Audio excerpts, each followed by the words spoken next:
Welcome to part 2, the science of thunderstorms.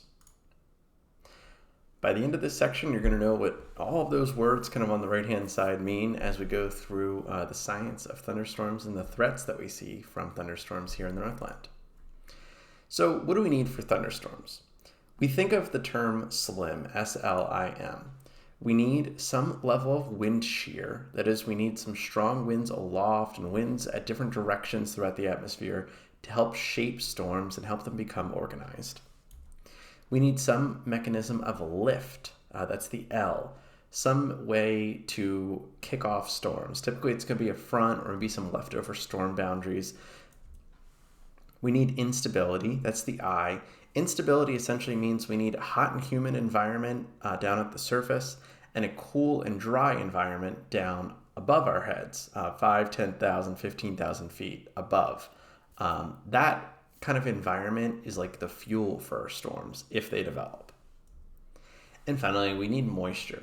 We need rich, low-level moisture. We're usually looking at the dew point in this case, and once we get into those 60 dew points or 70s, that can mean that we could see severe storms, tornadoes, and flash flooding. This is just kind of a basic overview of what we need. If you're interested in more, we have an advanced class that we do offer, an advanced Skywarn class that kind of goes a lot more into the detail of what we're talking about with these different factors. When we classify thunderstorms into the three main types or modes, we kind of think of them as either single cell, those are very basic storms, short-lived. There are multicellular storms, so storms that might be a line or some type of cluster. And then at the highest end, the supercell. That's kind of the most organized of storms. Single cell storms are very common and they're rarely severe. The individual storms might last 30 to 45 minutes, though we can have times in the summer where we see kind of these popcorn single cell storms that last for hours, but each individual storm is kind of very short-lived. Typically, if they come through where you're, enjoying the outdoors, they might last 15, 20 minutes at most. They come through, dump some rain, produce some lightning, and then they're off. Rarely do these cause severe weather, maybe some pea-sized hail, maybe some gusty winds. A brief weak tornado is possible in certain types of environment. And also these can produce some brief heavy rain, but generally single cell storms are not severe.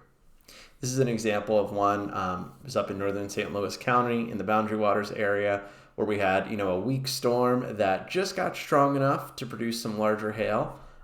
We issued a warning, we got a report of hail, and then it kind of weakened as it continued on southward. Multicellular storms are our most common type of severe storm, and they're often severe. These can be long-lasting, lasting anywhere from 45 minutes to over 8 hours in length. Sometimes they can cross multiple states. Large hail is going to be possible, but the big threat with a multicellular storm is the damaging winds.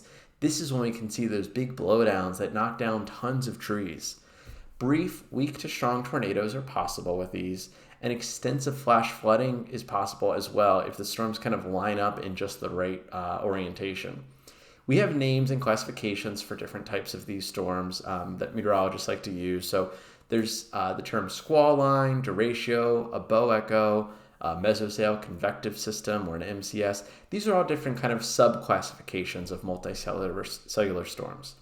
In this radar example here on the right, this is an example from August 14th, 2020, where we had this bowing line of storms that, stretched all the way kind of across the I-35 corridor in northeast Minnesota, up even further all the way to Duluth. And the strongest parts of that line here, as it went across the I-35 corridor, produced significant wind damage in a number of locations.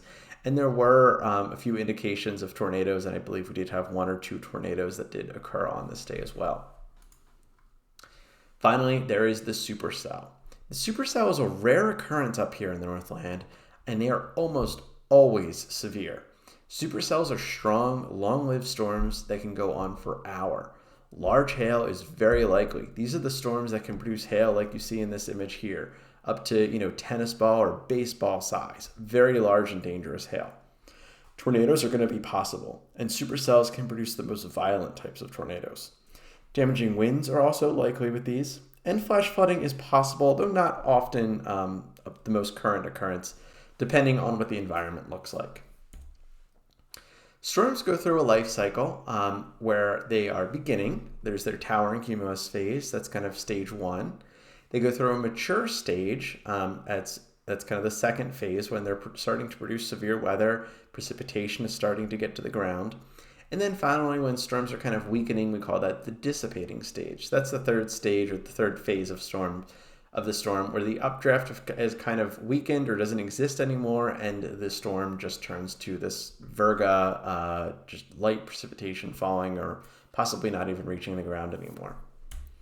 So I already mentioned this term, but two main components of a thunderstorm are the updraft and the downdraft, or downdrafts in some cases, depending on the type of storm. And we'll talk about these as we go through this presentation. So the updraft, in order to find an updraft if you're looking at a storm, you want to look for the rain-free base. This is where you're going to be able to find the possible sign for a tornado. So you will look for the updraft. What's happening in the updraft is that warm and humid, think, a thunderstorm day, it's a warm and humid day in June, July, or August. That hot and humid air kind of rises upward. It goes above the freezing level and it begins to cool, and some of the water vapor condenses and some of it freezes as it goes up. That forms our cumulonimbus cloud. You can find the updraft by looking for the rain-free base. So there's our updraft, and there's highlighting, that's the rain-free base. Why is it important to find it? Well, that's where you're going to look for a wall cloud, a funnel, or even a tornado. Now note, not all storms are going to have a clear rain-free base. This is an ideal schematic of what a thunderstorm looks like, and there's, the beginning of the updraft here, and there's your tornado. That's not what storms are going to look like all the time. However, this kind of gives you a good idea of where to look for a possible tornado if you're looking at a storm and spotting. In this case, this is a mature supercell. This was out in Nebraska a few years ago. And in this case, you can see the rain-free base clearly by looking on the left-hand side of the image. That helps us find out where the updraft is and then where the downdraft is. The downdraft is where the rain and hail are falling, and we'll talk about the downdraft and all the threats associated with the downdraft in a minute. Note that most storms are not going to be this easy. Most storms don't have a very clearly defined downdraft and updraft, and especially when you're here in the Northwoods, you're not going to be able to always see through the trees and get up to a high enough position to be able to look at these types of storm features. Now, when it comes to a tornado, there's kind of three different things that we're looking at. In this image, which shows an image of a tornado developing over the course of this is 8 images put together, really gives you an idea of what to look for. So the first thing is the wall cloud. You need to have a localized, lower, persistent area that is rotating. And we'll talk about the wall cloud in a minute. You also need to have the funnel cloud. A funnel cloud is a rotating condensation funnel extending from the base of the storm. And then finally, you have to have the tornado. That's the violently rotating column of air that is in contact with the ground. If you have a violently rotating column of air that isn't in contact with the ground, we call that a funnel cloud. The wall cloud is always going to be under the rain-free base of a storm. If you see some kind of menacing lowering, but it's not right under the rain-free base, then it's not a wall cloud. And we'll talk about how you can kind of get fooled with that and what to watch for later on in this presentation. You need to watch for persistent rotation. And those two words I like to underline because they are very important. The rotation has to be persistent, and it has to actually be rotating. That wall cloud has to be rotating. Often you'll see a lowering from a rain-free base, and that's good. You need to be looking for that. But when you see rotation, that's when a tornado can be possible. When spotting your storm, the perspective that you're looking at the storm matters. Sometimes you may be really close, and this wall cloud will seem very large. Sometimes if you're very far away, the wall cloud will seem very small. In this case, that little wall cloud there that's rotating, it would be very small. When you're at a really far distance, it can be hard to even tell if there's rotation. This is an image of kind of a developing wall cloud, and this is shot in kind of a little video format. And you can see there is rotation going on here in the low levels of the atmosphere and in this kind of lowering area from the thunderstorm. Off to our left-hand side of the image, that's where the downdraft is located. This is another example of what a wall cloud looks like developing, and I'll let this loop play through just a few times. What we're looking for again is we're looking for the rain-free base, and we're looking for some type of broad rotation. In some cases, you're not going to be able to really see. You might say, well, I can kind of see. Now, this video is sped up. In real life, the rotation might not seem as dramatic. It's almost you'll know it when you see it kind of thing. When you see really strong rotation, you're going to know. If you're struggling to even see any signs of left to right motion in the foreground, there might really not be a lot of rotation with that storm. A funnel cloud is a rotating condensation funnel extending from the base of the thunderstorm. A funnel cloud just means it's not in contact with the ground. It's essentially the beginning of the tornado, but not every funnel cloud is going to form a tornado. Some funnels just live on as a funnel for a brief time and then they dissipate. They can come in all different shapes, colors, sizes. Some are very long and skinny and are dark gray. Some are large and white and they have a very broad appearance. You might not be able to confirm the difference between a funnel and a tornado, especially if you're looking through trees.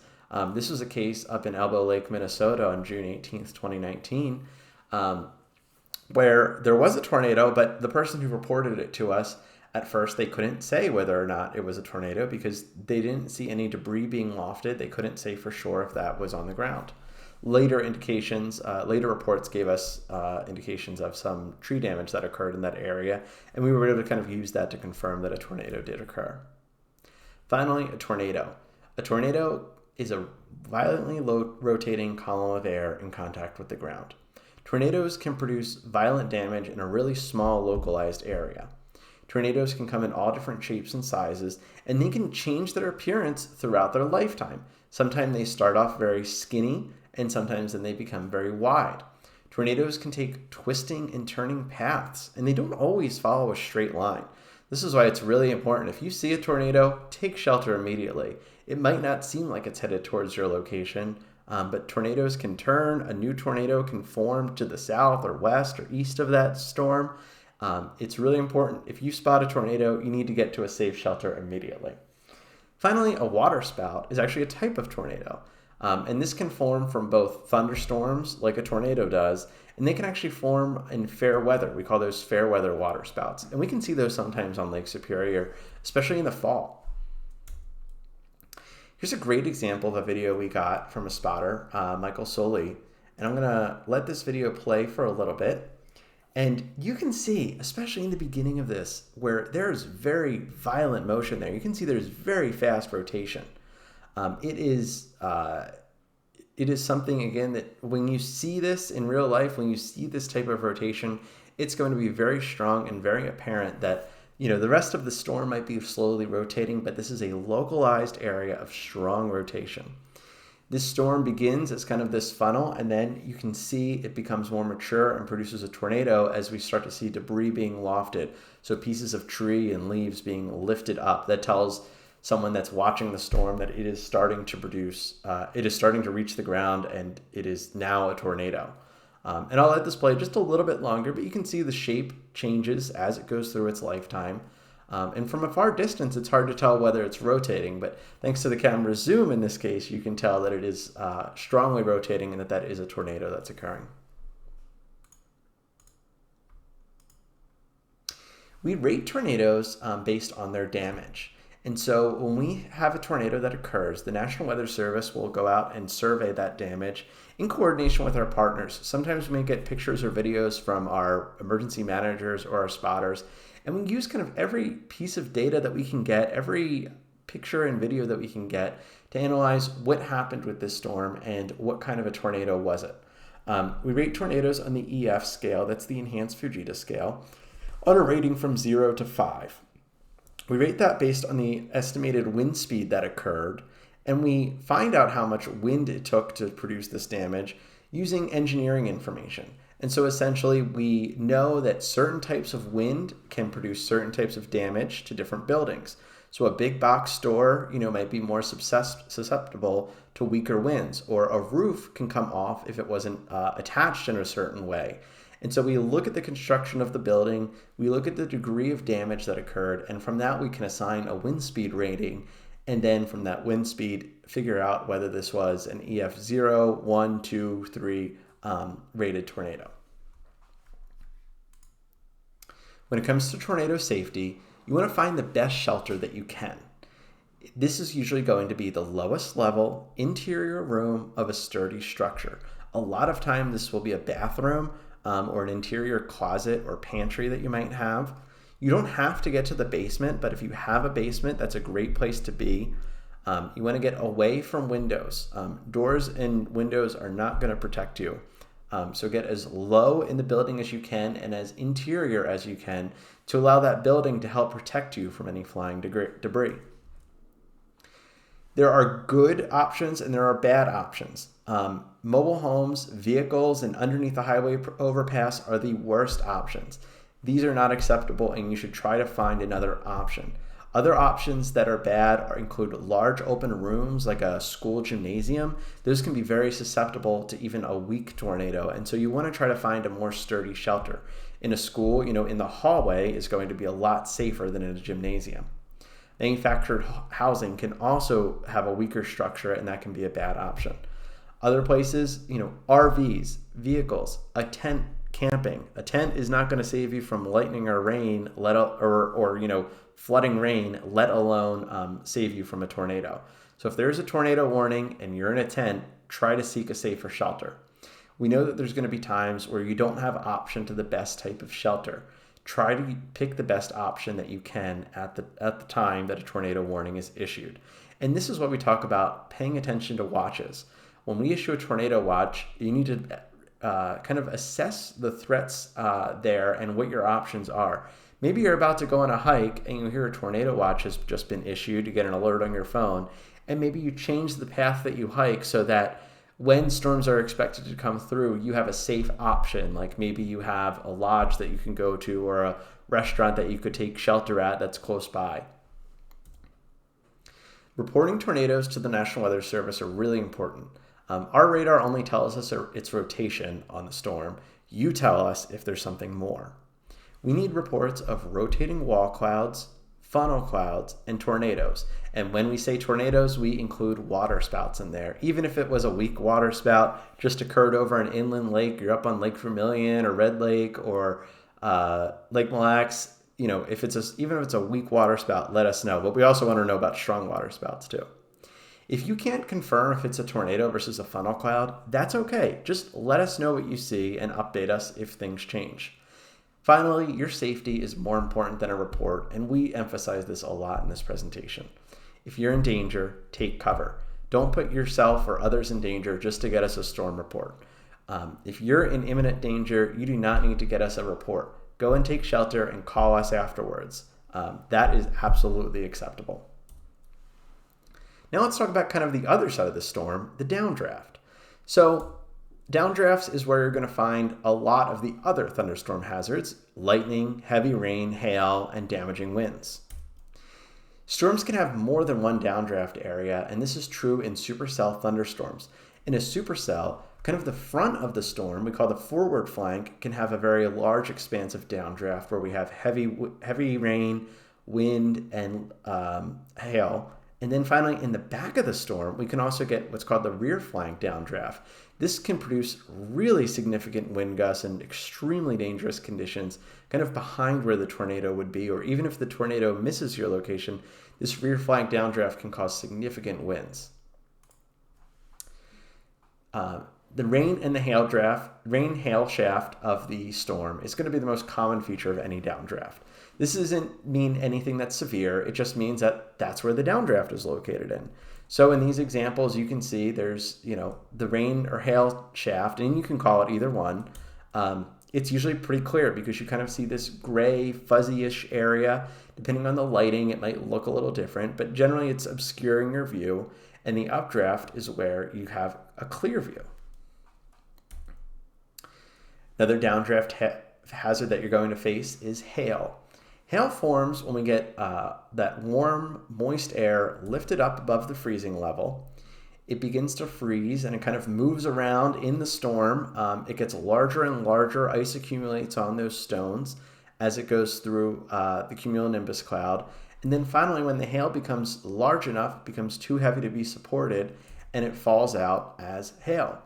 All thunderstorms are actually producing some level of hail, but in most cases that hail melts before it reaches the ground. However, in some cases, that hail doesn't melt due to the environment or the strength of the storm. And so when you get hail, we want to know what happened. Hail can be really dangerous. This is kind of obvious. If you have, balls of ice flying through the sky, it is really dangerous to be outside. So injury to people that are unprotected. A camping tent is not going to stop baseball-size hail. Damage to vehicles. You can see smashed windshields, dents, not fun. And in extreme cases, like in Pine County in July 19th, 2019 storm, we had damage to building siding, roofing, windows. It was really devastating for a stretch in Pine County where we saw some extremely large hail. Quarter-size hail is kind of our limit for severe weather. That's what we call severe level hail, and we need reports of that. That's when it can start to cause some damage to a vehicle. You might start to get some small dents, that sort of thing. When you get into larger hail, like golf ball size hail, that is going to really start to cause property damage. That's going to start to put dents in a car. That's going to start to nip at siding on a building. And finally, when you can get 2.75 inch baseball size hail or larger, that is destructive. That can cause widespread destruction and thousands to tens of thousands of dollars in property damage to a property. Downdraft hazards, heavy rain, and flooding. Thunderstorms often produce flash flooding, which we use that term to mean rapid flooding that's going to occur within the next 6 hours. So that's what that flash means. We mean it's going to go from no flooding to roads possibly washed out.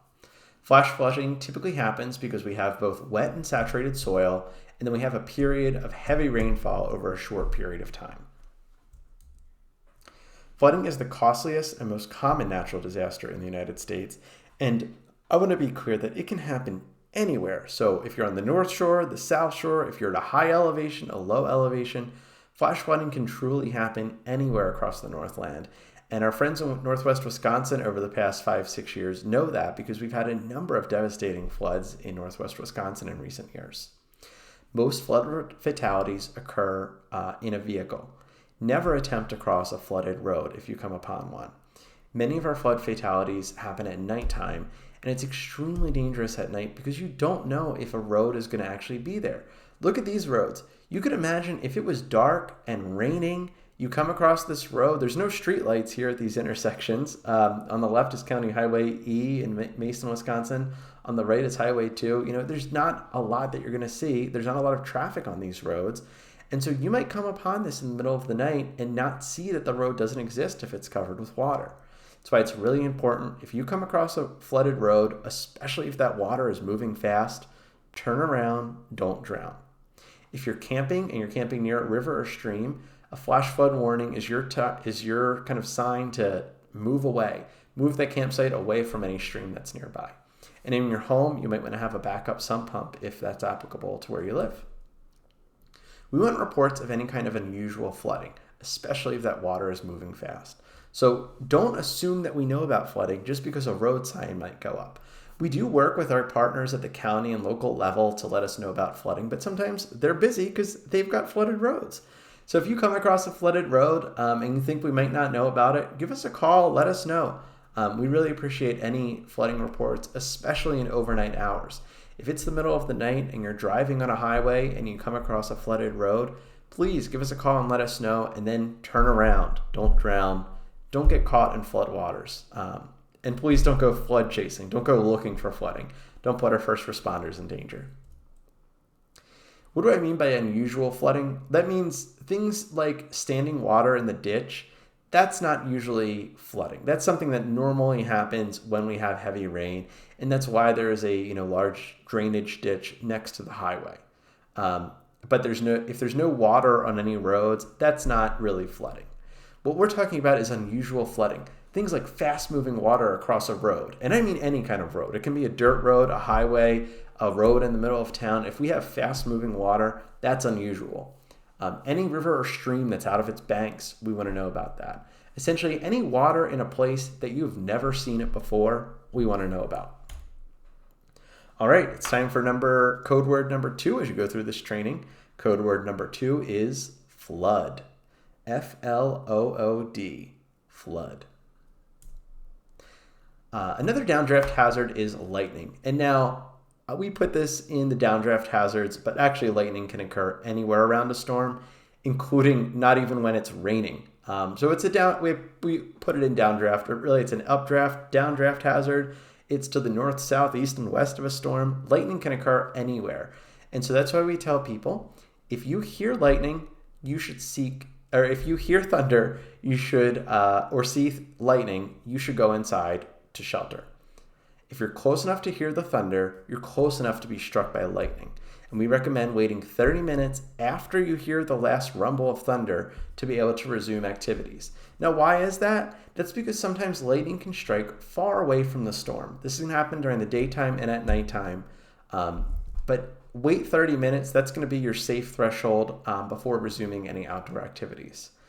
Lightning, the safe places for lightning include going into a sturdy building, going into a vehicle. A vehicle is a fine shelter from lightning. You don't want to be in a place like an open air pavilion, a picnic shelter, other small structures. You don't want to be under a tent in lightning. That's not going to keep you safe. You also should stay away from really tall trees. So if you are, let's say, in the Boundary Waters for a 7 or 10 day trip, and you can't seek a safe shelter, there's no buildings up there, a safer place is going to be away from really tall objects, but also not at a high point. So you want to kind of find a low point that is away from the largest trees that could fall. Another downdraft hazard, one of our most common in the Northland, is damaging winds. Damaging winds occurred when we get rain-cooled air, dense rain-cooled air that kind of falls out of the thunderstorm and it begins to accelerate. That heavier air is when we see, straight line winds. Winds can actually spread out in all different directions, but they're typically strongest in the direction of the storm's motion. Damaging winds can be either sporadic. Sometimes we get what's called a microburst, where a storm just produces wind damage on a small area. Think, less than a neighborhood block. There's a lot of wind damage, and then everywhere around it, there's nothing. It's like it's untouched. And we can also see widespread wind damage, like when we have a destructive blowdown that goes for, thousands of feet. That could be caused by a squall line or a derecho.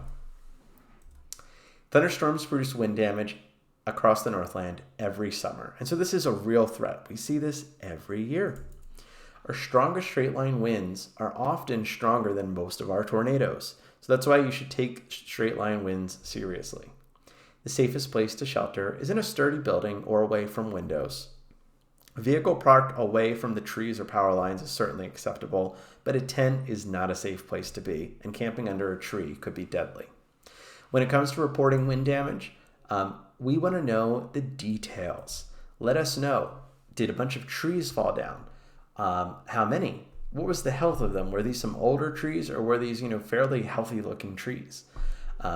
Were they uprooted? Were they snapped at the base? Was it just a few branches that came down, but the actual main tree is still alive? If there's building damage, was it a few shingles that fell off the roof? Was it outdoor furniture that was tossed? Was a shed blown over? Let us know. And any other kind of property damage, if you're going to report it to an insurance company, we usually want to know about that. We strongly recommend you don't try to estimate the wind speed. Our meteorologist, I'm a meteorologist. I've been a meteorologist for 10 years with the Weather Service. I can't estimate the wind speed when I'm standing outside. It is nearly impossible. You're often going to get you're going to guess way too high of an estimate. If you do have a weather station, though, you can certainly send us a measurement if you get a recorded wind gust. Pictures and videos are also really helpful for wind damage. You can email them, or you can send us via Facebook message, Twitter, direct message, comment on Facebook. Any way you can get that report to us, we appreciate it. So, which one of these is a tornado and which one of these was straight line wind? Well, they both look pretty severe, right? The one on the left was from a tornado and the one on the right was from straight line winds. But the point of this is just that the damage can really look identical on the ground. Trees can get knocked down, debris can get lofted in both cases. And so when you see wind damage, please don't assume that it's tornado. Always just report things as wind damage unless you know that a tornado occurred. And even so, we will then come and confirm if a tornado actually occurred based on pictures, aerial images, and that sort of thing. And also take damaging thunderstorm winds as seriously as a tornado. Some of our fiercest tornadoes do a lot worse damage than most tornadoes do. Some of our fiercest thunderstorms, produce worse damage than most tornadoes.